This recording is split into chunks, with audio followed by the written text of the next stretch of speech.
जिन विषयों का हम अध्ययन करने जा रहे हैं, प्रभु का इच्छा और अगर अनुग्रह हुआ तो मत्ती का पुस्तक में से हम लोग स्टडी करने जा रहे हैं।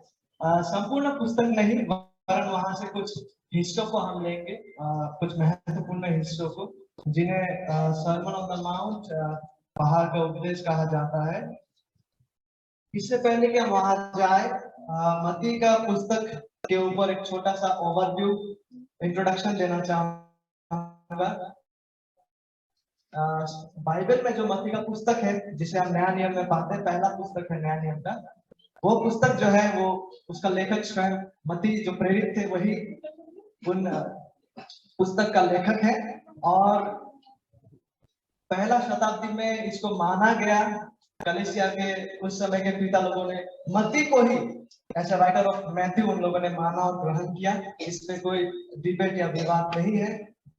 और जो श्रोता है, जिनको यह पुस्तक संबोधित किया गया था, जिनके लिए यह पुस्तक को लिखा गया था, पहला शताब्दी के पहला जो दर्शक थे वे यहूदी ईसाई लोग थे। उनको संबोधित करते हुए इस पुस्तक को लिखा गया था। ठीक है। और मत्ती लिखित सुसमाचार का एक मुख्य उद्देश्य जो है, जब हम मत्ती का पुस्तक को पढ़ते जाते हैं शुरू से अंत तक, वहां हम इस उद्देश्य को देख पाते हैं। और वो उद्देश्य क्या है कि यीशु मसीह जो है वो यहूदियों का प्रतिज्ञा किया हुआ वो राजा है और राजा थे और राजा रहेंगे। ठीक है। यीशु मसीह वो प्रतिज्ञा किया हुआ राजा थे और है, और वो मसीहा है जो अपना राज्य को विस्तार करने के लिए, अपना राज्य को स्थापित करने के लिए इस पृथ्वी में आए थे। लेकिन उस समय यहूदियों ने उनको आखिरकार परित्याग किया, जिसका बदौलत उस समय राज्य संपूर्ण रीति से स्थापित नहीं हुआ। वरन यीशु मसीह दोबारा आने वाले हैं अपना राज्य को स्थापित करने के लिए, एस्टेब्लिश करने के लिए संपूर्ण रीति से। तो मत्ती का पुस्तक को जब हम पढ़ते हैं, इस विचारधारा को, इस उद्देश्य को हम वहां पाते हैं कि मत्ती ने जो है यीशु मसीह को राजा के रूप में हमारे सामने प्रदर्शित किया है, पेश किया है। एक ऐसा मसीहा और राजा जिनका प्रतिज्ञा किया गया था कि वह आएंगे। और साथ ही साथ मत्ती ने हमें यह भी दिखाया है कि उस राजा को उस समय लोगों ने, यहूदी लोगों ने स्वीकारा नहीं है। वे जो अपने पास आए थे, अपने लोगों ने उन्हें ग्रहण नहीं किया, जिसके बदौलत क्या हुआ, वो राज्य जो है भविष्य में अभी लाने वाले हैं प्रभु यीशु मसीह। इस विचारधारा को, इस उद्देश्य को हम मत्ती का पुस्तक को जब पढ़ते हैं शुरू से अंत तक, इस उद्देश्य को हम पाते हैं। मत्ती हमें यही महत्वपूर्ण विषय को दिखा रहा है कि यीशु मसीह राजा है, उसे राजा के रूप में पेश किया गया है मत्ती के पुस्तक में। लेकिन आखिरकार एक ऐसा भी समय आता है जब वहां के लोगों ने उसको परित्याग किया, रिजेक्ट किया, जिसके वजह से वो राज्य जो है उसका द्वितीय आगमन में संपूर्ण रीति से स्थापित होने जा रहा है। लेकिन मत्ती का संपूर्ण पुस्तक को हम स्टडी नहीं करेंगे। मत्ती का पुस्तक में से कुछ हिस्से हैं, जैसे मैंने कुछ देर पहले कहा, महत्वपूर्ण हिस्सा जिसको the sermon on the mount, पहाड़ी उपदेश कहते हैं। तो हम पहाड़ी उपदेश को ही क्रम अनुसार स्टडी करेंगे। और ये पहाड़ी उपदेश को हम मत्ती लिखित सुसमाचार के 5 अध्याय, चैप्टर 5, चैप्टर 6 और चैप्टर 7 में हम पाते हैं। 5, 6, 7 इन 3 अध्यायों में हम इस पहाड़ी उपदेश को पाते हैं। पहाड़ी उपदेश इसलिए कहा गया because when Jesus was preaching this sermon, he was done on the mountain. Mount में किया गया था, पर्वत में, पहाड़ में किया गया था। ठीक है। और मत्ती 5, 6, 7 इन 3 अध्यायों को भी जब हम पढ़ते हैं, कुछ महत्वपूर्ण विषय को हम वहां से देख पाते हैं।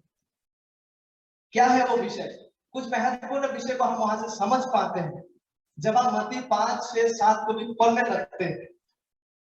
और हम वहां ये देख पाते हैं कि यीशु मसीह जो है वो अपने शिष्यों से मुख्य रूप से वहां बातें कर रहा है, अपने सच्चा चेलाओं से वो बातें कर रहा है। और यीशु मसीह जो है स्वर्ग के राज्य की आगमन की ओर अपना दृष्टि लगाते हुए अपना सच्चा चेलों को यह सुनिश्चित और आश्वासित कर रहे हैं कि स्वर्ग राज्य तुम्हारा ही है और तुम उस राज्य के अधिकारी हो।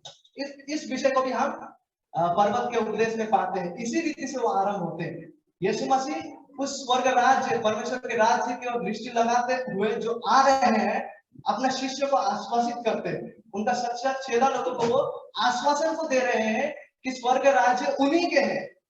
और साथ ही साथ बाहरी उपदेश का हम ये भी पाते हैं 5 अध्याय 17 पद से आगे प्रभु यीशु मसीह जो वचनों में जो व्यवस्था को हम पाते हैं ना, उसका सच्चा अर्थ को वहां पे एक्सप्लेन कर रहे हैं, उसका सच्चा अर्थ को वहां पे उपदेश में वो ला रहे हैं, ताकि उन सच्चा व्यवस्था का सच्चा जो इंटरप्रिटेशन है, सच्चा व्याख्या को सुनते हुए यीशु मसीह का जो चेला लोग है वे ताकि उस शिक्षा को ग्रहण करें और उस शिक्षा के द्वारा ताकि अपने जीवन में पवित्रता पवित्रीकरण में ताकि बढ़ने लगे।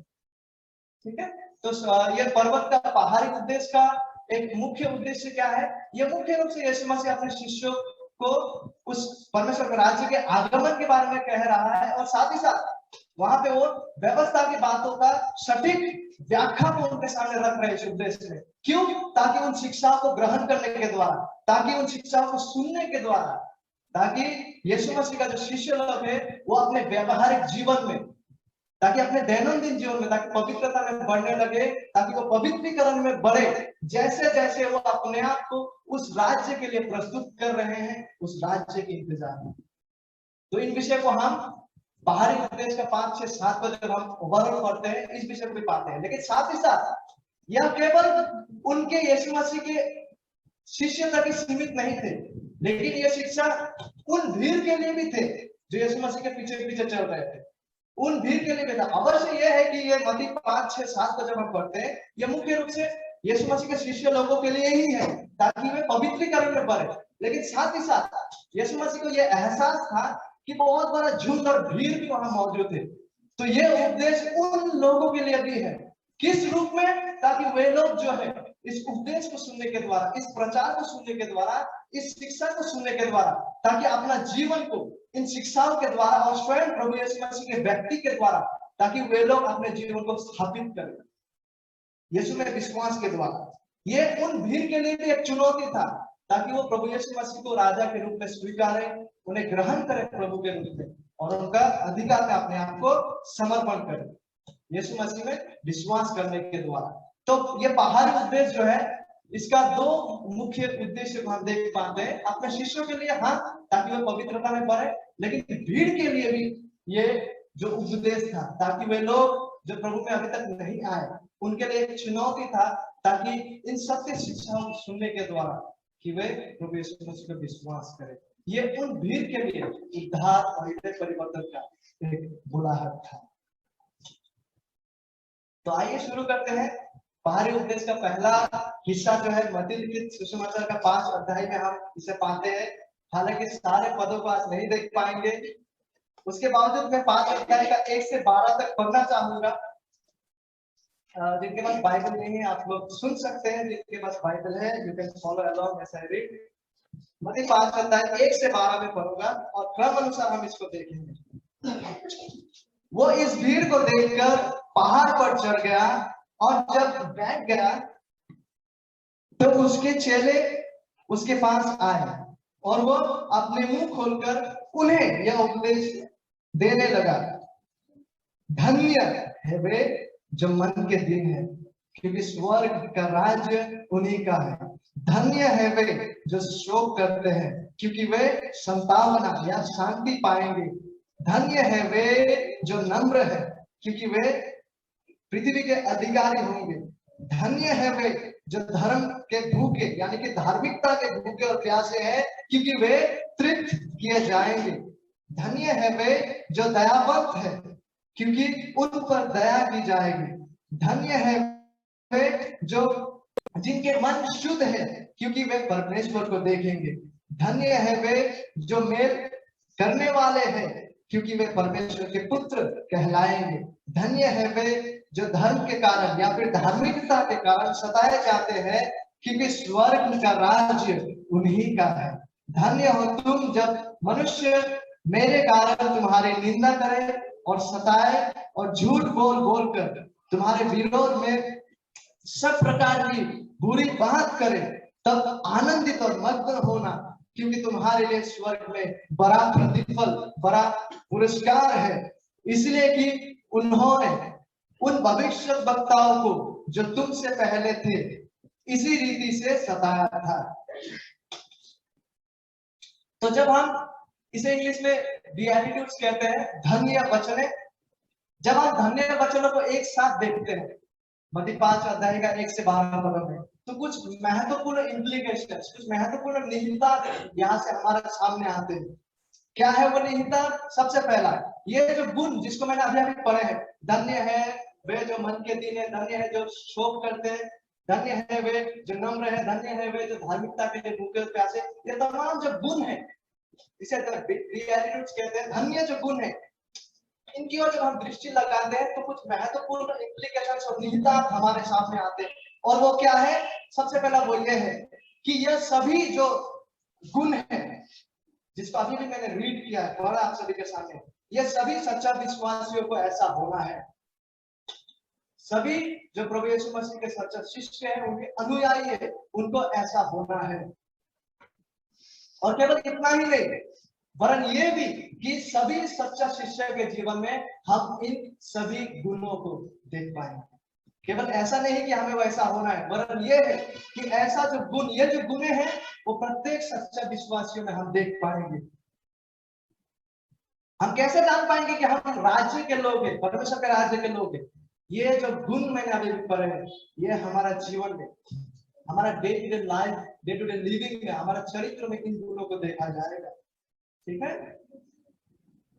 हालांकि किसी किसी विश्वासी में ये कम मात्रा में होगा, किसी किसी में ज्यादा मात्रा में होगा, क्योंकि कोई कोई उड़ते हुए बढ़ते हैं पवित्रीकरण में, पवित्रता में, कोई कोई रेंगते हुए उसमें बढ़ते हैं। लेकिन एक वास्तविकता यह है कि ये सब गुण जो है वो सब सच्चा अनुयायी प्रभु के चेलों में दिखाई देगा।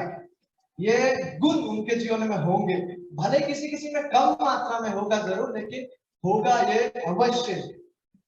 ये इसलिए है, ऐसा नहीं है कि एक विश्वासी मन के दिन है लेकिन वो नम्र नहीं है, ऐसा नहीं है। सब गुण एक सच्चा विश्वास में होगा। ऐसा नहीं है कि कोई नम्र है लेकिन वो मन में दिन नहीं है, ऐसा नहीं, पर सब गुण प्रत्येक सच्चा विश्वासियों में होगा। ये क्यों? ये इसलिए है क्योंकि ये जो महत्वपूर्ण धन्य गुण जो है ना, ये एक दूसरे के साथ जुड़ा हुआ है। क्योंकि मैं शोक तभी करूंगा, मैं नम्र तभी होऊंगा जब मुझे अपना आत्मिक दारिद्रता दिखाई देगा। ये एक दूसरे के साथ जुड़ा हुआ है। मैं धार्मिकता के लिए भूखा और प्यासा तभी होऊंगा जब मुझे मेरे जीवन में अपना आत्मिक दारिद्रता, आत्मिक खोखलापन दिखाई देगा।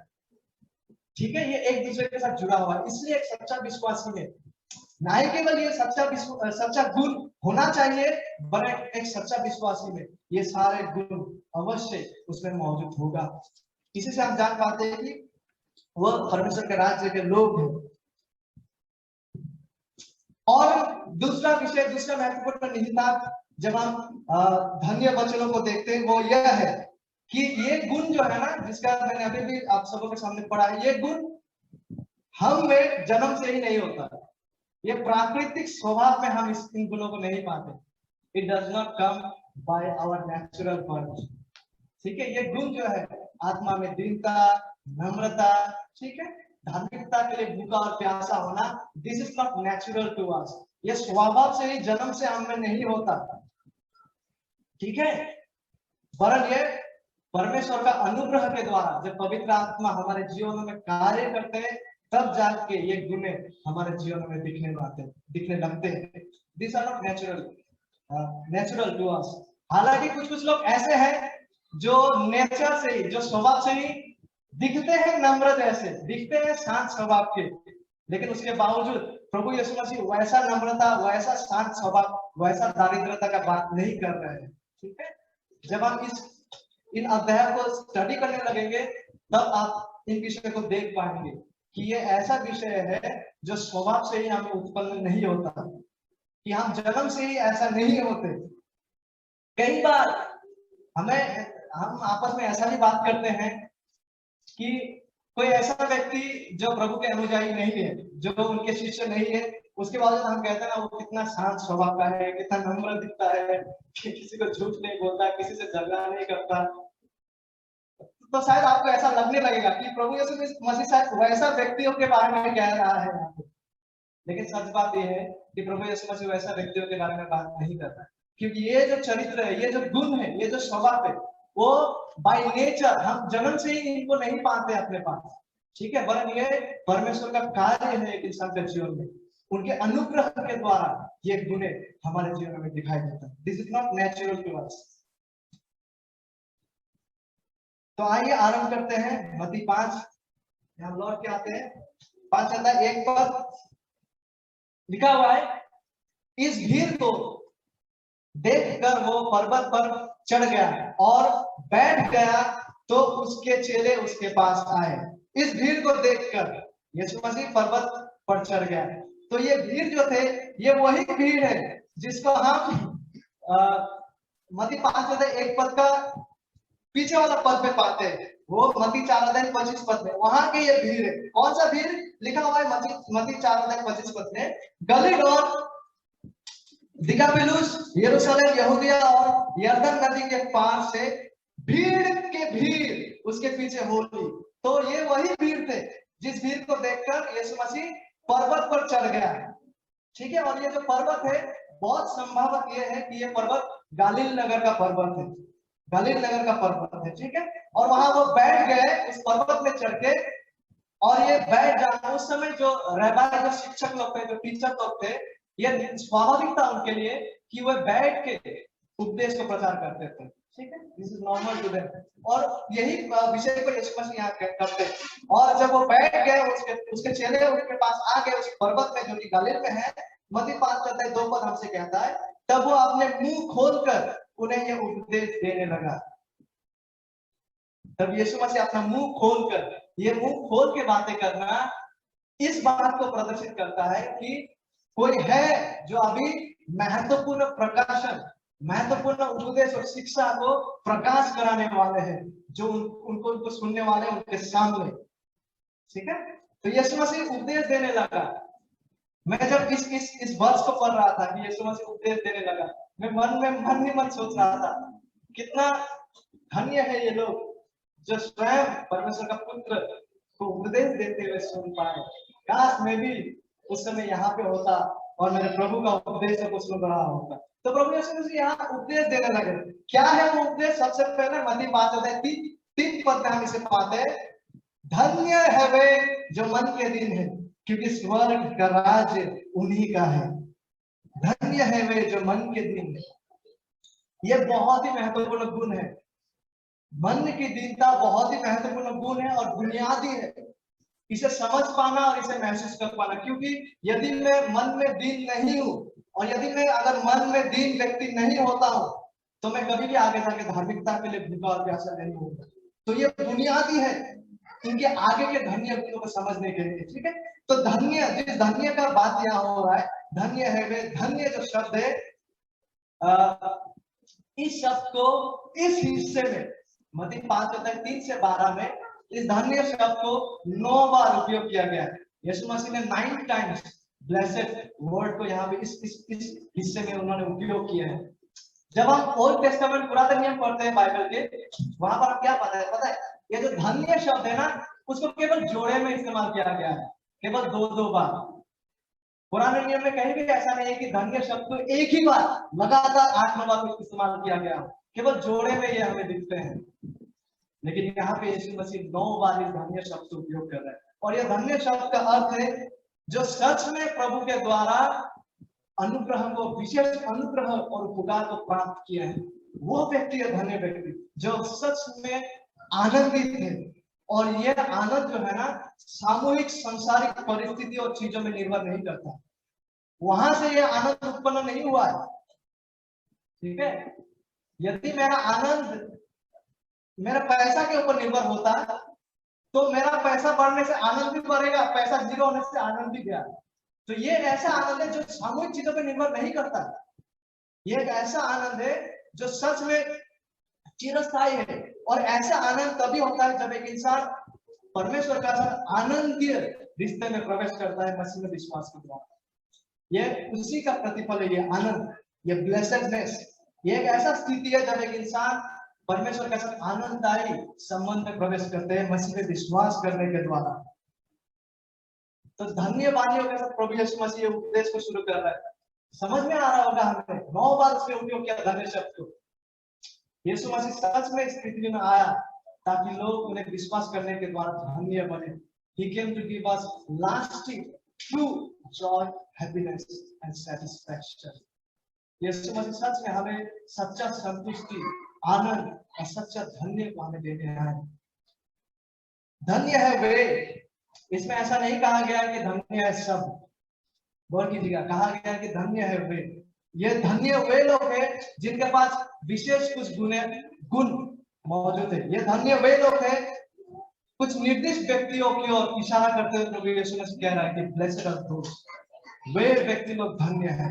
कौन है वो लोग जो धन्य है? कौन है वो लोग जो धन्य है? ऐसा नहीं कहा यीशु ने कि धन्य है वे लोग जो इस संसार में समृद्धि में बढ़ रहे हैं, इस संसार में महान होते जा रहे हैं, इस संसार में सम्मान पाते हुए बढ़ रहे हैं। ना ना ना, यीशु मसीह ऐसा बात नहीं कह रहे हैं आपको। हालांकि संसार ऐसा कह सकते हैं और तथाकथित कलीसिया ऐसा कह सकते हैं कि धन्य है वे जो इस संसार में आदर सम्मान पाते हुए बढ़ रहा है, समृद्धि में बढ़ रहा है, धन में बढ़ रहा है, दौलत में बढ़ रहा है।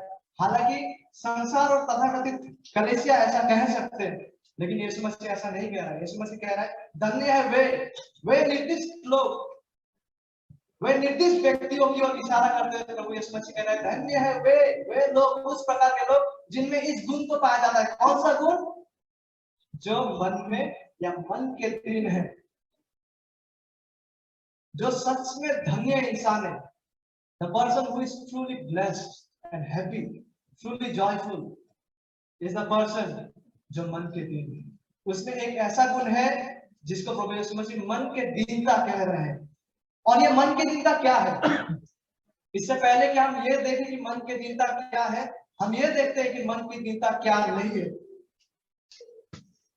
जब यीशु मसीह कह रहा है धन्य है वे जो मन के दिन है, यीशु मसीह यहाँ पे संसारिक रीति से गरीब होने का बढ़ावा नहीं दे रहा है। ठीक है, संसारिक रीति से गरीब होने का वो यहाँ पे बढ़ावा नहीं दे रहा है।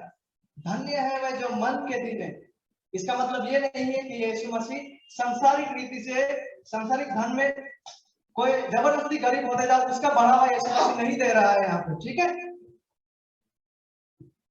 ये इसलिए जरूरी है इसको समझना क्योंकि अगर कोई इंसान अपरिवर्तित स्थिति में है और वो संसारिक रीति से भी वो गरीबी में है, वो इंसान और एक अमीर इंसान जो अपरिवर्तित है, दोनों एक ही स्थिति में है। उनमें से ऐसा नहीं है कि दूसरा व्यक्ति जो अपरिवर्तित है और अमीर नहीं है वो व्यक्ति अधिक धन्य है। ना ना, यीशु मसीह यहाँ पे संसारिक स्टैंडर्ड के बातों को नहीं कर रहे। ये जानना इसलिए जरूरी है क्योंकि अधिक से अधिक जो लगभग सभी हमारे जो रोमन कैथोलिक कमेंटेटर्स लोग हैं, वो लोग इस वचन को इस तरह से व्याख्या करते हैं कि यहाँ पे यीशु मसीह इस बात को सामने रख रहा है कि जब एक इंसान स्वेच्छा से गरीब बनते हैं तो वे धन्य है। मतलब संसारिक रीति से जब एक इंसान स्वेच्छा से, अपनी इच्छा से डेलिबरेटली वो गरीब बनते जाते हैं तो वो धन्य है। लेकिन यीशु मसीह यहाँ पे संसारिक स्टैंडर्ड का बात तो नहीं कर रहे। यीशु मसीह कह रहा है धन्य है जो मन के दिन है। यहाँ पे यीशु मसीह संसारिक धन में दिन होने का बात नहीं कर रहा है, वरन मन में दिन होने का बात कर रहा है। ये मुख्य रूप से जब एक इंसान अपना आत्मिक दारिद्रता को पहचानते हैं, जब एक इंसान अपना स्पिरिचुअल पॉवर्टी को समझने लगते हैं, यीशु मसीह उस विषय का बात को कर रहा है जिसको हम कुछ देर में और विस्तार से देखने वाले हैं। तो सबसे पहले यीशु मसीह यहाँ पे संसारिक जो शारीरिक गरीबी का बढ़ावा नहीं दे रहे। और दूसरा,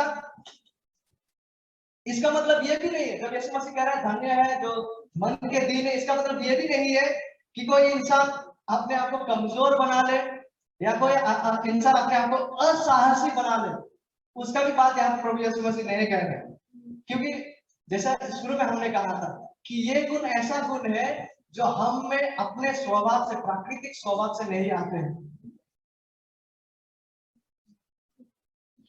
धन्य वचनों में जो धन्य विषय, धन्य जो गुण है वो हम में ना, हमारे नेचुरल माँ के कोख से जन्म होने के साथ जो स्वभाव आते हैं उन स्वभाव के साथ, उन स्वभाव में ये गुण शामिल नहीं है। यहाँ पे यीशु मसीह जब मन के दीनता की बात कर रहा है, वो सांसारिक मायने में असाहसी होना और थोड़ा कमजोर होना और शर्मिले होने का बात नहीं कर रहा है, क्योंकि कुछ कुछ इंसान नेचर से वैसा है। कुछ कुछ इंसान जो है ना शर्मिला है नेचर से, हम ऐसे ही पैदा होते हैं। कोई कोई इंसान जो है वो थोड़ा असाहसी और थोड़ा वो भयभीत होते हैं, उस रीति से इंसान नेचुरली पैदा होते हैं। और वो लोग क्या करते हैं, दूसरों को आगे जाने देते हैं, खुद पीछे रहते हैं। तो हम वैसा इंसान का बात नहीं कर रहे प्रभु यीशु मसीह, क्योंकि वो स्वभाव तो उस इंसान में जन्म से ही है। लेकिन यीशु मसीह जिस स्वभाव का बात कर रहे हैं यहाँ पे, मन की दीनता, वो जन्म से ही हमें उत्पन्न नहीं होता है, वो परमेश्वर का अनुग्रह का कार्य है हमारे जीवन में।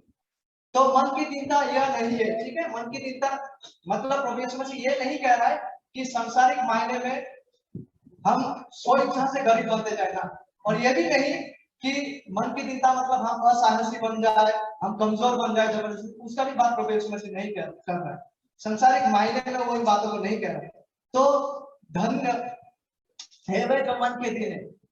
क्या है तो फिर ये मन के दीनता, व्हाट इज इट?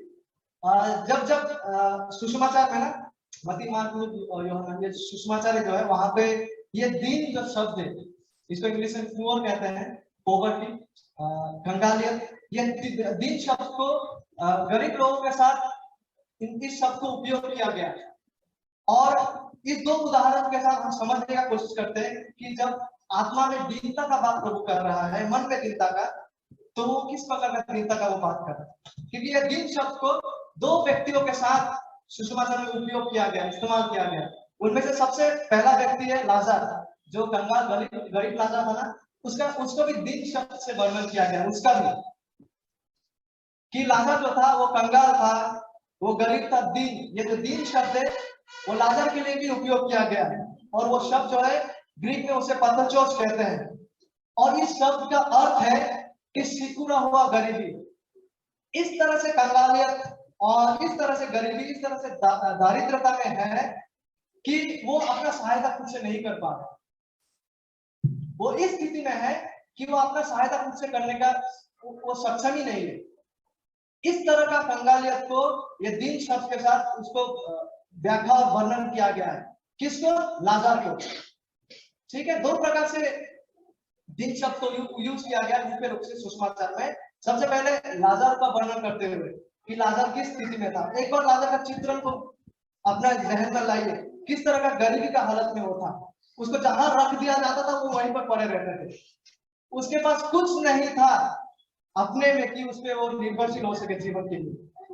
तो ये दीन शब्द को लाजर के साथ भी उपयोग किया गया है, पतरचोस ने वो, ठीक है। और एक दीन शब्द को और एक व्यक्ति के साथ उपयोग किया गया, और वो थे कौन?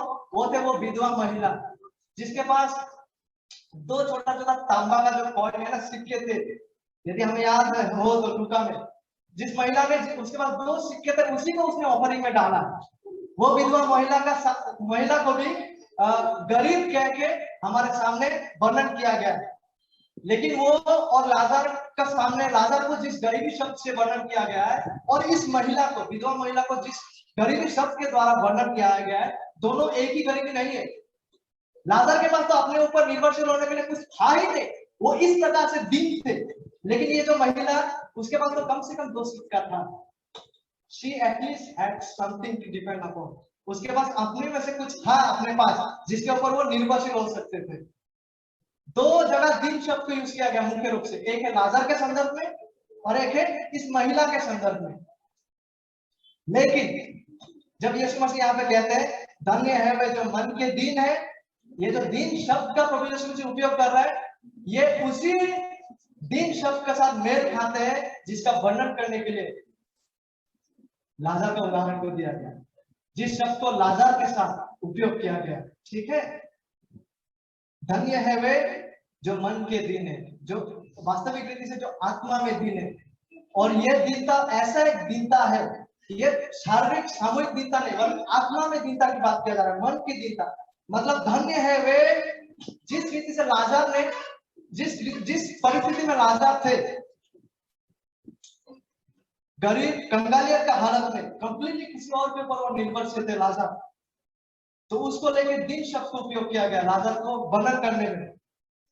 ठीक जिस रीति से लाजर शारीरिक रीति से कंगालियत के हालत में था, धन्य है वे जो इंसान ठीक उसी तरह से अपना आत्मिक स्थिति को अनुभव उपलब्ध कर पाते हैं कि वे संपूर्ण रीति से परमेश्वर के ऊपर निर्भरशील हैं।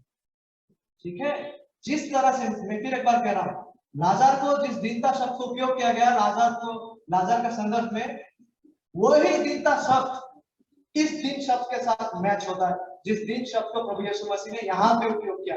धन्य है वे जो मन के दिन या आत्मा में दिन है। ये दिन शब्द जो है ठीक इसी शब्द के साथ वो शब्द मेल खाता है जिसको लाजर का परिस्थिति को वर्णन करने के लिए उपयोग किया गया। तो जिस तरह से लाजर अपने शारीरिक कंगालियत में था, जिस परिस्थिति में लाजर था, संपूर्ण रीति से किसी और के ऊपर निर्भरशील, उसका अपना कुछ था ही नहीं। धन्य है वे जो अपने मन में और आत्मा में उसी तरह से अपना आत्मिक दरिद्रता को अनुभव कर पाते हैं, पहचान पाते हैं और संपूर्ण रीति से परमेश्वर की ओर यीशु मसीह में विश्वास के द्वारा निर्भरशील होते हैं। Blessed are those persons। तो आत्मिक दारिद्रता या मन की दीनता एक ऐसा स्थिति है जब यह एक इंसान में होता है, उसमें अहंकार का अनुपस्थिति रहता है, उसमें आत्मनिर्भरता का अनुपस्थिति रहता है। इसका मतलब यह है कि जब एक इंसान इस चीज का उसको एहसास होता है, इस विषय को समझ पाते हैं कि परमेश्वर का उपस्थिति में कुछ है ही नहीं, और यदि कोई सोचता है कि मैं कुछ हूं परमेश्वर के सामने कुछ नहीं के जगह, तो बहुत बड़ा संभावना यह है कि वो इंसान अभी तक परमेश्वर से मिले ही नहीं। तो हम खुद से आज पूछे कि हम वो इंसानों में से है जो मन के दिन है, जो आत्मिक रीति से दिन है? क्या हम इस स्थान पे पहुंचे हैं जहां पे हम अपने आत्मिक दारिद्रता को देख पा रहे हैं, पहचान पा रहे हैं, उपलब्ध कर पा रहे हैं, रियलाइज कर पा रहे हैं कि हम अपने आप में हमारी जो आत्मिक स्थिति है वो बिल्कुल लाजर जैसे शारीरिक स्थिति में थे? क्या हम खुद से कभी भी परमेश्वर की दृष्टि में भागी नहीं ठहर सकते? क्या हम इस स्थिति को अनुभव कर पा रहे हैं, अपना आत्मिक दारिद्रता को, जिसके बदौलत हम संपूर्ण रूप से परमेश्वर के जीवन के लिए निर्भरशील है, परमेश्वर के अनुग्रह और उसके करुणा के ऊपर निर्भरशील है? क्या हम उन व्यक्तियों में से है? तो अभी तक हमने देखा बाहरी उपदेश का लक्ष्य को, कि बाहरी उपदेश को जब दिया गया मत्ती 5, 6, 7 में जो विषय है वो दोनों प्रकार के लोगों के लिए था।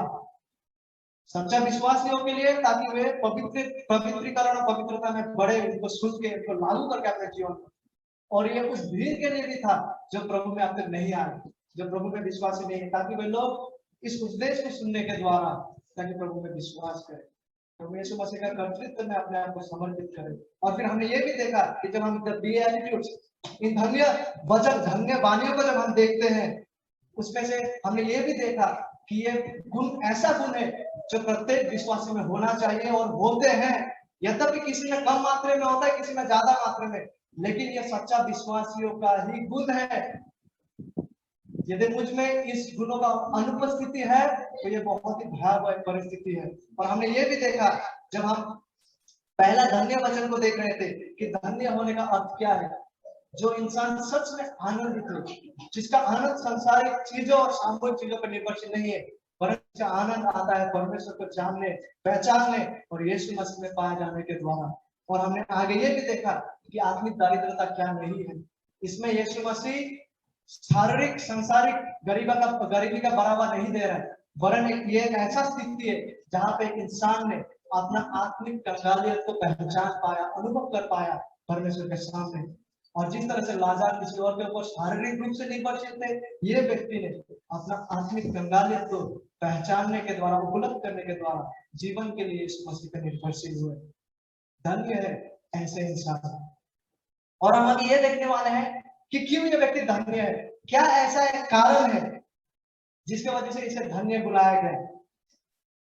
मत्ती 5:3 में हम पढ़ते हैं, ऐसा लिखा हुआ है, धन्य है वे जो आत्मा में दीन है। जो मन के दीन शब्द है उसे हम आत्मा में दीन भी कह सकते हैं, क्योंकि ये ओरिजिनल ग्रीक में आत्मा में दीन ही है। धन्य है वे जो आत्मा में दीन है। क्यों धन्य है वे ऐसे व्यक्ति जो आत्मा में दीन है? प्रभु यीशु मसीह आगे जाके कहता है क्यों धन्य है, क्योंकि स्वर्ग का राज्य उन्हीं का है। इन व्यक्तियों को धन्य इसलिए बुलाया जा रहा है, इन व्यक्तियों को धन्य यीशु मसीह बुला रहे हैं। क्यों? यीशु मसीह इसका उत्तर को देते, क्योंकि स्वर्ग का राज्य उन्हीं का है। स्वर्ग का राज्य उन्हीं का है। और जब हम स्वर्ग का राज्य क्या है, इस विषय को जानने का प्रयास करते हैं कि यीशु मसीह जब स्वर्ग का राज्य शब्द को उपयोग यहाँ पे कर रहा है, तो स्वर्ग का राज्य क्या है, ऐसा क्या होने जा रहा है स्वर्ग का राज्य में, कब आएगा स्वर्ग का राज्य, कैसे आएगा स्वर्ग का राज्य। ठीक है, कौन है इस स्वर्ग राज्य के अधिकारी, जो मन में दीन है, जो आत्मा में दीन है, जिन्होंने अपना इस दीनता को उपलब्ध करते हुए प्रभु को विश्वास किया। स्वर्ग राज्य उन्हीं का है। लेकिन स्वर्ग का राज्य है क्या? काफी सारे अच्छे कमेंटेटर्स और विश्वसनीय कमेंटेटर्स ने इसको भिन्न भिन्न प्रकार से स्वर्ग राज्य का वर्णन किया है। और जब मैं भी स्टडी कर रहा था, मैंने ये पाया कि जब यूहन्ना बपतिस्ता इस स्वर्ग राज्य के बारे में प्रचार आरंभ किया नया नियम में, यीशु से पहले उन्होंने प्रचार किया था कि मन फिराओ, स्वर्ग का राज्य सन्निकट है।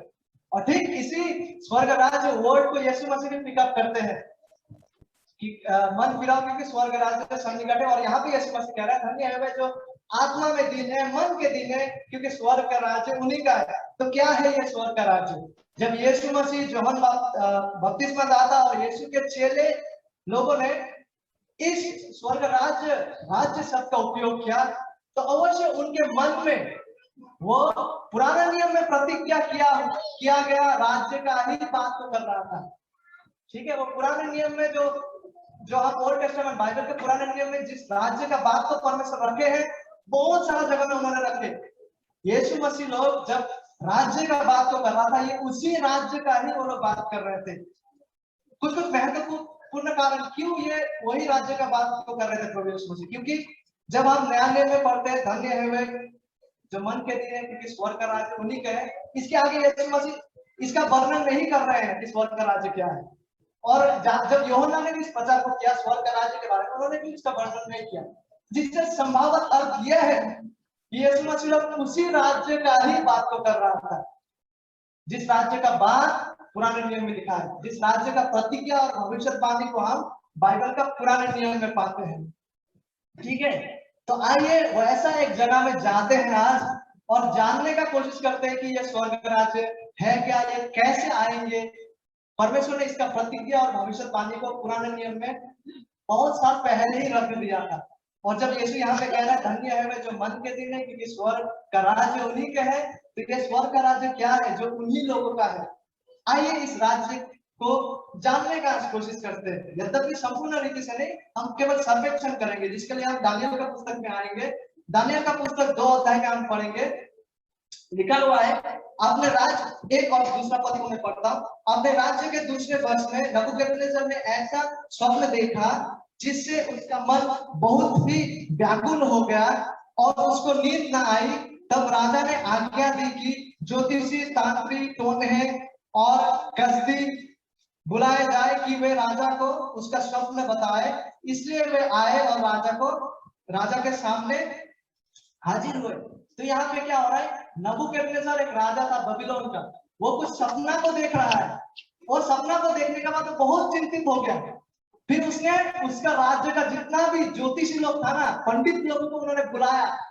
क्यों बुलाया? ताकि वे लोग पहले उसका सपना क्या देखा उसने उसको पहले बताए और सपना का अर्थ को बताए। और जब ये सारा लोग एकत्रित हो गया तो राजा पूछने लगा कि पहले मेरा सपने को बताओ कि मैंने क्या सपना देखा। पहले सपना का व्याख्या नहीं, सपना को पहले बताओ, उसके बाद सपना का व्याख्या को बताओ। तो जब ये पंडित लोग देख पाए कि राजा तो सपना क्या देखा उसको भी पूछ रहे, तो वो लोग रेस्पॉन्स दिए। 2 अध्याय 11 पद में हम पाते हैं, जो बात राजा पूछता है वो अनोखी है और देवताओं को छोड़कर जिनका निवास मनुष्यों के संग नहीं है और कोई दूसरा नहीं जो राजा को यह बता सके। तो इन लोगों ने हार मान लिया। इन लोगों ने बोला कि कोई भी सपना को बता नहीं सकेगा और उसका अर्थ को भी बता नहीं पाएगा। तो राजा गुस्सा हो गया। राजा क्या बोला? इस पर राजा ने जुझलाकर और बहुत ही क्रोधित होकर बेबीलोन के सब पंडितों का नाश करने की आज्ञा दे दी। उन्होंने बोला कि सब पंडितों का नाश कर दो, मेरा सपना और सपना का इंटरप्रिटेशन नहीं बता रहे तो कहेगा पंडित, इसको सब खत्म कर दो। तो ये आज्ञा गया। तो उस समय बेबीलोन देश में दानियल लोग भी हुआ करता था और दानियल भी उस पद में थे, ज्योतिषी के पद में। तो जिसको उन्होंने आज्ञा दिया मारने के लिए, वो लोग दानियल को भी पकड़ लिया मारने के लिए, ठीक है। तो दानियल ने कुछ उन लोगों से ना रिक्वेस्ट किया कि कुछ समय हमें दो कि हम उस सपना और सपना का अनुवाद को बता सके। तो दानियल को कुछ समय दिया गया, दानियल को बख्शा गया, और दानियल परमेश्वर के पास आते हैं, जीवित परमेश्वर के पास, यहोवा के पास, और यहोवा उस सपना को जानने में और साथ ही साथ सपना का अनुवाद को भी दानियल को बता देते हैं, दिखा देते हैं। उसके बाद दानियल को राजा के सामने प्रस्तुत किया जाता है, और उसके बाद देखिए क्या होता है जब दानियल राजा के सामने आता है। 26 पद में है, 2 होता है दानियल के। राजा ने दानियल से, जिसका नाम बेल्तशस्सर भी था, पूछा, क्या तुझ में इतनी शक्ति है कि जो सपने मैंने देखा उसे फल समेत मुझे बताए? नबूकदनेस्सर कह रहा है दानियल से। तो दानियल उत्तर देता है, दानियल ने राजा को उत्तर दिया, जो भेद राजा पूछता है वो ना तो पंडित, ना तांत्रिक, ना ज्योतिषी, ना दूसरे भविष्य बताने वाला राजा को बता सकते हैं, परंतु वच 18वें पद में दानियल कहता है, भेदों का प्रकट करता परमेश्वर स्वर्ग में है, और उसी ने नबूकदनेस्सर राजा को बताया है कि अंत के दिनों में क्या क्या होने वाला है। तेरा स्वप्न और जो कुछ तूने पलंग पर पड़े हुए देखा वह यह है। तो क्योंकि परमेश्वर ने दानियल को वो सपना का प्रकाश किया, दानियल अभी आके राजा से मिला। राजा बोलता है कि क्या तुम्हें इतना शक्ति है, तुम बता सको? दानियल कहता है कि मुझ में नहीं, लेकिन वो जीवित परमेश्वर में है, जो इस सपना को देने वाला, उसका अनुवाद करने वाले। और इस सपनों को दानियल अभी क्या करने वाले हैं? पहले वो सपना को बताएगा कि राजा ने क्या सपना देखा, उसके बाद राजा को बोलेगा कि ये सपना का अर्थ यह है, और ये इंटरप्रिटेशन दानियल को कहां से मिला? परमेश्वर ने उसे दिया, ये उसका फीलिंग्स के द्वारा नहीं आया, ठीक है। देखिए अभी राजा को दानियल उस राजा का सपना को एक्सप्लेन करने जा रहा है, जिसे हम 31वां पद से पाते हैं। हे राजा, जब तू देख रहा था, यह राजा सपना में देख रहा था, तब एक बड़ी मूर्ति देख पड़ी, और वो मूर्ति जो तेरे सामने खड़ी थी वह लंबी चौड़ी थी, उसकी चमक अनुपम थी और उसका रूप भयंकर था। उस मूर्ति का सिर तो चौके सोने का था। सपना में नबूकदनेस्सर ने एक मूर्ति को देखा, और उस मूर्ति का सर जो था वो चौके सोने का था। उसकी छाती और ये मूर्ति की छाती और भुजाएं, हाथे जो थे चांदी की थी। उसका पेट और जांघें पीतल की, उसकी टांगे जो लोहे की, और उसकी पांव कुछ तो लोहे और कुछ मिट्टी के थे। फिर देखते देखते ऐसा कुछ हुआ। देखिए ये पहले नबूकदनेस्सर जो सपना में देखा, उसने देखा कि मूर्ति है जिसका सर सोने का है, ये तमाम चीजों को देखा, लेकिन नबूकदनेस्सर ने सपने में ये भी देखा। उसके बाद क्या हुआ देखिए, यहाँ पे लिखा हुआ है 34वां पद में, 2 अध्याय दानियल। फिर देखते देखते तूने क्या देखा कि एक पत्थर में बिना किसी के खोदे, वहां पे एक पत्थर आते हैं जो किसी का खोदा हुआ नहीं है, वो पत्थर वहां पे आते हैं, ठीक है। अभी आप उखाड़कर उस मूर्ति के पांवों पर लगकर जो लोहे के मिट्टी के थे उनको चूर चूर कर डाला। वो पत्थर जो किसी के खोदा हुआ नहीं था, वो मूर्ति में लगकर, वो मूर्ति जो था सोने का, जिसका सर था और जो बाकी सारे पीतल और ये लोहे इत्यादि का था, वो चूर चूर हो गए। और आगे ऐसा भी उन्होंने देखा सपना में, तब लोहे, मिट्टी, पीतल, चांदी और सोने भी सब चूर चूर हो गए, और धूपकाल में खलिहाने के भूसे के समान हवा से ऐसे उड़ गए कि उनका कहीं भी पता ना रहा। और वो पत्थर जो मूर्ति पर लगा था, वो पत्थर ने आके मूर्ति को तो चूर चूर कर दिया, और वो जो सोने का माथा वगैरह था वो भूसा का जैसा उड़ गया, खत्म हो गया, भस्म हो गया। फिर देखिए वो पत्थर जो आके उससे टकराया, उसका क्या हुआ? और वो पत्थर जो मूर्ति पर लगा था वो बड़ा पहाड़ बनकर सारी पृथ्वी में फैल गया। और ये बड़ा पहाड़ बन जाना राज्य को प्रदर्शित करता है। और देखिए ये था नबूकदनेस्सर का सपना। इस सपना को उसने देखा। अभी इस सपना का अनुवाद को, इस सपना का अर्थ को दानियल प्रभु से पाया है, अभी नबूकदनेस्सर को बताने वाला है, ठीक है। 36 पद से, सपना तो यो ही है हुआ जैसा उसने अभी कहा, और अब हम उसका फल राजा को समझा देते हैं, उसका अनुवाद वो करने वाले हैं। 37 पद से देख पाते हैं, हे राजा, तू तो महाराजा धीराज है, क्योंकि स्वर्ग के परमेश्वर ने तुझको राज्य, सामर्थ्य, शक्ति और महिमा दी है, और जहां कहीं मनुष्य पाए जाते हैं वहां उसने उन सबों को और मैदान के जीव जंतु और आकाश के पक्षी भी तेरे बस में कर दिया है और तुझको उन सब का अधिकारी ठहराया है। ये बबीलोन का राजा नबूकदनेस्सर के बारे में बोल रहा है। और देखिए यहाँ पे एक महत्वपूर्ण बात यह है, यह सोने का सिर तू ही है। जब वो सोने का सिर का रूपक का बात हो रहा था मूर्ति का, वो सिर कौन है? स्वयं नबूकदनेस्सर है। जो नबूकदनेस्सर ने सपने में देखा मूर्ति में सोने का जो सिर है, दानियल आके उसको कह रहा है कि इसका सपना का अनुवाद ये है कि वो सर जो है वो तू ही है नबूकदनेस्सर। और आगे देखिए, तेरे बाद एक राज्य और उदय होगा जो तुझ से छोटा होगा, फिर एक और तीसरा पीतल का सा राज्य होगा जिसमें सारी पृथ्वी आ जाएगी।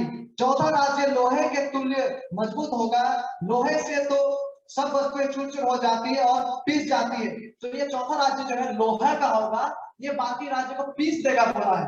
और जब हम अनुवादकों का देखते हैं तो काफी सारे थियोलॉजियंस इस राज्य को, लोहे का जो राज्य है, इसको रोमन साम्राज्य को मानते हैं। जब रोमन साम्राज्य आया उस समय बाकी सबों को उन्होंने पीस दिया। ठीक है, और आगे ऐसा लिखा हुआ है, चौथा राज्य लोहे के तुल्य मजबूत होगा, लोहे से तो सब वस्तुएं चूर चूर हो जाती है और पीस जाती है, इसलिए जिस भांति लोहे से वे सब कुचली जाती है, उसी भांति उस चौथे राज्य से सब कुछ चूर चूर होकर पीस जाएगा। तूने जो मूर्ति के पांवों और उनकी उंगलियां को देखा, जो कुछ कुम्हार की मिट्टी की और कुछ लोहे की थी, इससे वह चौथा राज्य बटा हुआ होगा, तो भी उसमें लोहे का सा बराबर रहेगा, जैसे कि तूने कुम्हार के मिट्टी के सब लोहे भी मिला हुआ देखा था। तो ये तमाम जो है मूर्ति में जो कुछ हिस्सा लोहा का, कुछ मट्टी का भी मिला हुआ था उसका पेड़ टांगों में, इसका वर्णन को कर रहा है। और ये भी कहीं ना कहीं रोमन साम्राज्य के साथ ही मिला हुआ है। लेकिन देखिए अभी किसका आना बाकी है? पत्थर का आना बाकी है। उसका अनुवाद तो अभी दानियल देगा। लेकिन देखिए, तूने जो मूर्ति कुम्हार की मिट्टी के संग मिला हुआ देखा, इसका अर्थ यह है कि उस राज्य के लोग एक दूसरे मनुष्य से मिल जुले तो रहेंगे, परंतु जैसे लोहे मिट्टी के साथ मेल नहीं खाती, वैसे ही वे एक ना बने रहेंगे। ये था उस मूर्ति का वर्णन।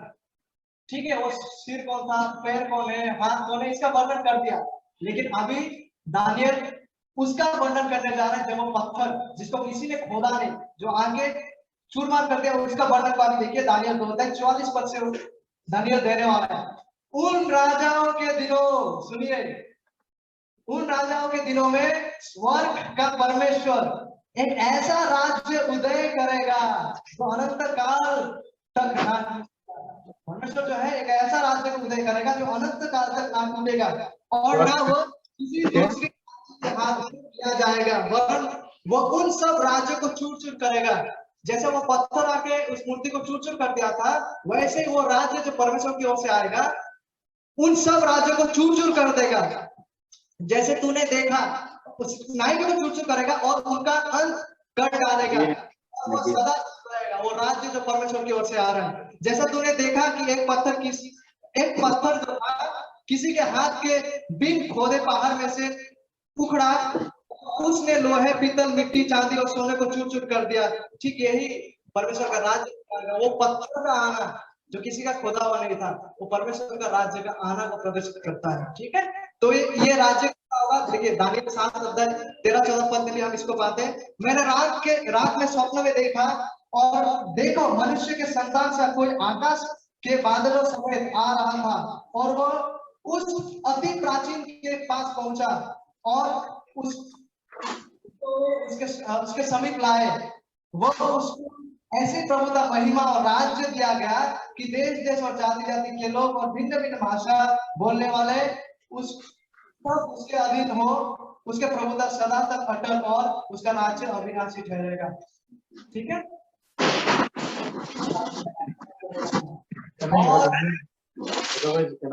और मती में लौट के आते हैं, जब प्रभु यीशु मसीह कहते हैं धन्य है वे जो उनके, तो उसमें यीशु मसीह इसी राज्य का बात कर रहा है जो जिस राज्य का आने पर बाकी सारे व्यक्ति उससे पहले वो चूरमार हो जाएगा, भूसे के समान वो हो जाएंगे। जब यीशु मसीह इस पृथ्वी में आए, यीशु मसीह राजा के आने के साथ साथ वो स्वर्ग राज्य सन्निकट था, वहां पे विश्वास था। इसलिए यीशु मसीह और मन किया क्योंकि स्वर्ग राज्य सन्निकट है, क्योंकि राजा आ गए थे। वो राज्य सन्निकट था, सन्निकट आ गया। दुख की बात यह है बाद में जब हम पढ़ते हैं, हम पाते हैं कि वो राज्य जो है वो भविष्य के लिए अभी रखा गया है। ठीक है, भविष्य के लिए रखा गया है। अवश्य जब यीशु मसीह और यूहन्ना बपतिस्मा दाता जब प्रचार करने लगते हैं अपने सेवा का, मत्ती का शुरुआत में जब हम पढ़ के पाते हैं, वो लोगों से, इजरायलियों से कहता है मन फिराने के लिए और प्रभु के पास लौट के आने के लिए, क्योंकि स्वर्ग राज्य सन्निकट था। अवश्य स्वर्ग राज्य बहुत ही समीप और सन्निकट पहुंच गया था वहां पे। क्यों? क्योंकि राजा स्वयं वहां मौजूद थे। लेकिन की बात यह है कि इजरायलियों ने उस समय स्वीकारा नहीं, इजरायलियों ने परित्याग किया। इसलिए जब हम मत्ती 11 अध्याय से पढ़ने लगते हैं, ठीक है, उनको यह एहसास होने लगता है कि इजरायलियों ने यीशु मसीह को परित्याग किया ऑफिशियली, उन लोगों ने उसको नकारा, उनके कर्तृत्व के अधीन में नहीं आए। इसलिए मत्ती 11 से जब हम पढ़ने लगते हैं, हम कहीं पे भी नहीं पाते हैं ये लिखा हुआ स्वर्ग राज्य सन्निकट है। वरन वहां से जब आप पढ़ते पढ़ते जाएंगे, आप वरन आप ये पाएंगे कि यीशु स्वर्ग राज्य को इस तरह से प्रदर्शित कर रहा है कि वो उसका द्वितीय आगमन में आने वाला है। ठीक है, तो उसी राज्य का प्रभु यीशु मसीह यहाँ पे बात कर रहे हैं। जैसा उदाहरण के रूप में जब हम मत्ती 13 में पढ़ने लगते हैं, यीशु मसीह का दृष्टांत को जब हम देखते हैं, वहां पे कहा गया है कि बीज बोया गया था, गेहूं का भी है, और किसी शत्रु ने आके जंगली घास का भी बीज बो दिया।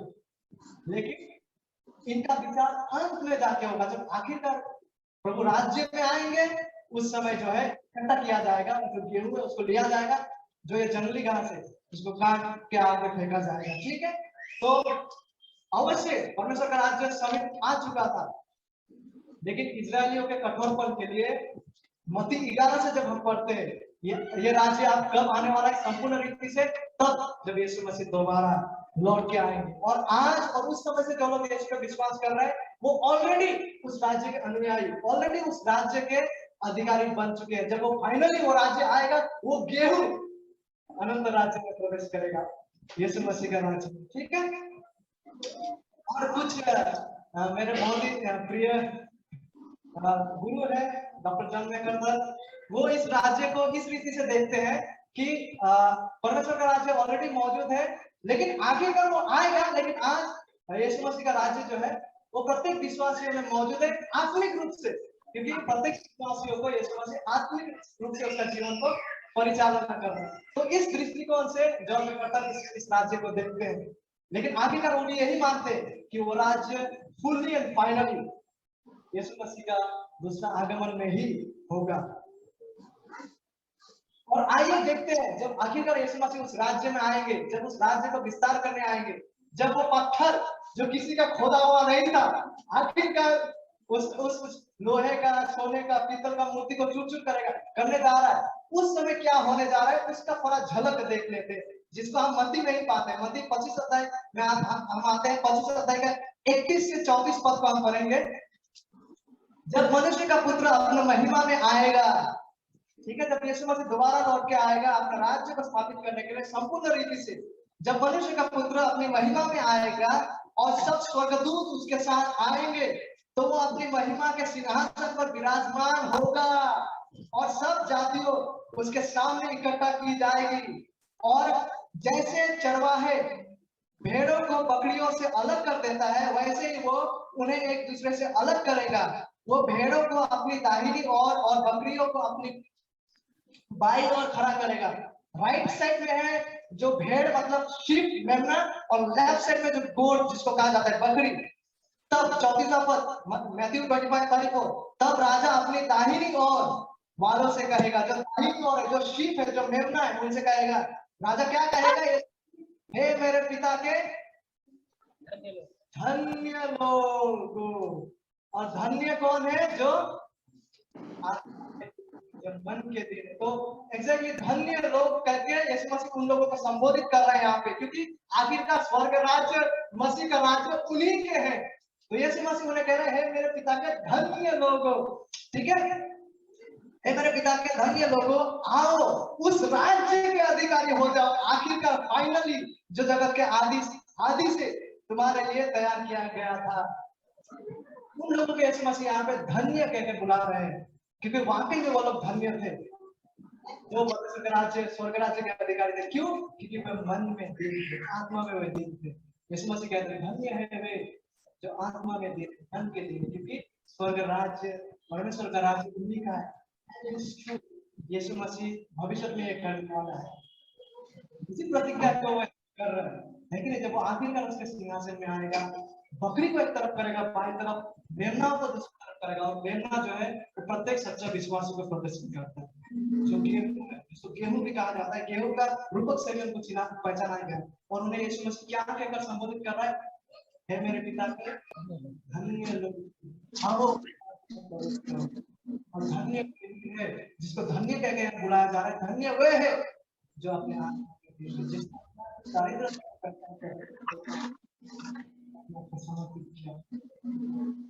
और देखिए, केवल वही वहां नहीं हो रहा है, वो तो मेमना के साथ हो रहा है, लेकिन उन लोगों का क्या है जो बकरी है।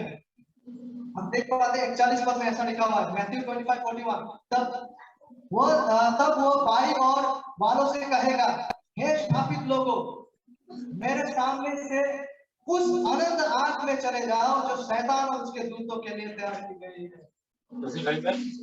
बहुत दुख की बात है।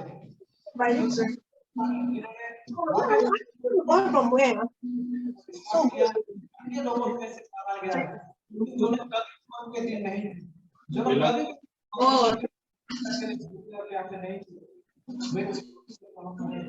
उसको यहाँ पे आखिर जो बाएं तरफ रखा गया और कहा गया है कि तू धन्य है। शैतान के लिए जो आपको रखा गया था, उसमें वह व्यक्ति को झुका गया। कितना गंभीर विषय है, कितना गंभीर विषय है। इसके सामने एक महत्वपूर्ण सवाल आता है जो हम स्वयं से करें, जो हम स्वयं से आज इस करें, क्या हम वाकई में परमेश्वर के राज्य के अधिकारी हैं? मन में दीनता के द्वारा परमेश्वर के राज्य के वारिस और उसके राज्य के नागरिक बने। क्या हम उन लोगों में से हैं जिनके बारे में यहाँ धन्य कहा गया है? लोग आत्मा में दीन है। हम कैसे जाने कि हम वाकई में धन्य लोगों में से? हम कैसे जाने कि हम वाकई में स्वर्ग राज्य के लोग हैं? वो इस बात से साबित होता है कि हमारे जीवन में मसीह के प्रति सच्चा विश्वास हो जाए, और जिन धन्य वचनों को आज पढ़ा गया है, वो वचन है, वो गुण जो है हमारे जीवनों में दिखाई देगा। और विशेष करके शुरू करते हुए आत्मिक दारिद्रता। सच में आत्मा में दीन इंसान है, क्या हम सच में मसीह में आनंदित और मसीह में संतुष्ट व्यक्ति हैं? वैसे तो संपूर्ण मानव जाति परमेश्वर का दृष्टि में आत्मिक रूप से दारिद्र है, यही क्योंकि ये वास्तव है। संपूर्ण मानव जाति में ही अपने में आत्मिक क्षमता नहीं कि वो परमेश्वर के पास आकर धार्मिक ठहर सके। संपूर्ण ये एक सच है कि संपूर्ण मानव जाति परमेश्वर का दृष्टि में आत्मिक दारिद्रता में है।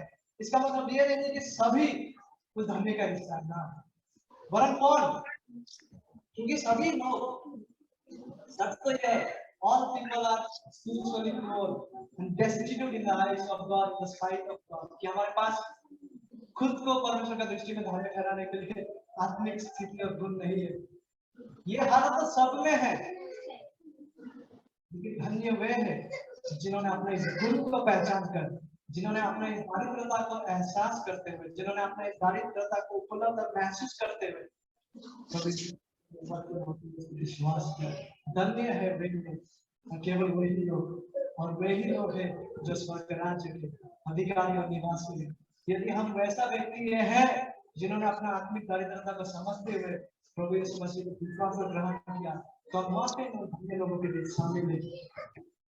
लेकिन दुख की बात है, यदि यह धन्य गुण आत्मिक दारिद्रता, नम्रता, धार्मिकता के भूखे प्यासा होना, यदि ये गुणे हमारा जीवन का हिस्सा कभी रहे ही नहीं, यदि हम में से कोई जो कभी भी आत्मिक दारिद्रता का अनुभव ही नहीं किया, उपलब्ध ही नहीं किया, कभी भी धार्मिकता के लिए आप भूखे और प्यासे हुए ही नहीं, बिल्कुल बहुत दुखी बात है जो आपका खोया हुआ स्थिति को प्रदर्शित करता है कि आप अभी भी अपने अपराध और पापों के कारण ढके हुए हैं, उसके मरे हुए स्थिति में है, और वचन आपसे लेके आता है कि you must be born again. आत्मिक जीवन पाने के लिए आपको नए सिरे से जन्म लेना आवश्यक है। यीशु मसीह ऐसा कहता है, जब तक कोई नए सिरे से ना जन्मे तो परमेश्वर का राज्य वो देख नहीं सकता। वचन बना करके यीशु मसीह कहता है, तुझे नए सिरे से जन्म लेना अवश्य है कि परमेश्वर के राज्य को देख और प्रवेश कर सके। You must be born again. आपको नए सिरे से जन्म लेना आवश्यक है। और प्रभु इस जरूरत को जिस किसी का जीवन में भी है उसको अलग तरह से आज पूरा करें। आइए प्रार्थना में जाते हैं। फादर वी थैंक यू, आपका धन्यवाद दिया आज के इस समय के लिए। थैंक यू आपके वचन के लिए जो तलवार से भी तेज है, और हम विश्वास करते हैं प्रभु कि आज आपका जो वचन जो बोया गया, आपका पहाड़ी उद्देश्य में जो वचन आप बांटा गया, वो लोगों का हृदय में दो तलवार से भी तेज गति से प्रभु कार्य करेगा। और जिस किसी का जीवन में प्रभु न्याय हो सकता है, आपसे विनती अनुरोध और भीख मांगते हैं प्रभु, और साथ ही साथ जितने भी कमजोर विश्वासी लोग हैं प्रभु आपके वचनों के द्वारा, ताकि आप सामर्थ को पाए और परिपक्वता की ओर आगे बढ़ाए हमें प्रभु जी। हम आपके राज्य आपका आगमन